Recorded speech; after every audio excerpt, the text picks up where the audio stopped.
এই দল এই সমস্ত বড় দলগুলোতে আপনারা দেখেছেন অনেক বড় বড় জাতীয় নেতা ছিলেন, দল থেকে সিটকে পড়ে কিন্তু জাতীয় রাজনীতি থেকেও অন্ধকারে হারিয়ে গিয়েছেন। কাজে এইখানে দলের বাইরে গিয়ে আমার মনে হয় না যে কেউ আসলে শেষ পর্যন্ত প্রার্থী হিসেবে থাকবেন। তো আমার জায়গা থেকেও আমার আহ্বান থাকবে, মামুন ভাই ঢাকা বিশ্ববিদ্যালয়ে পড়াশোনা করেছে, কবির ভাই ঢাকা বিশ্ববিদ্যালয়ের ছাত্র ছিল, আমরা ঢাকা বিশ্ববিদ্যালয়ে পড়াশোনা করেছি।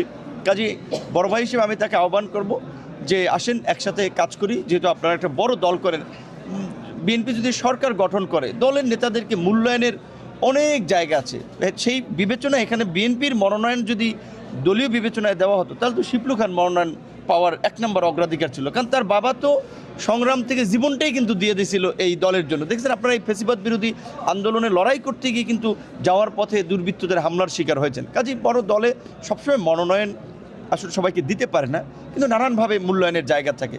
সেটা বিএনপির পক্ষ থেকে তাকে আশ্বস্ত করবে। আমি বিএনপির সমর্থিত একজন প্রার্থী হিসেবে, যেহেতু তারা আমাকে সমর্থন করেছে, আমিও বিএনপির সকল পর্যায়ের নেতাকর্মীদেরকে বলবো যে আমার যদি কোনো আচার আচরণে আপনারা রাগ অভিমান ক্ষোভ থাকে, আমি আপনাদের কাছে ক্ষমা প্রার্থী।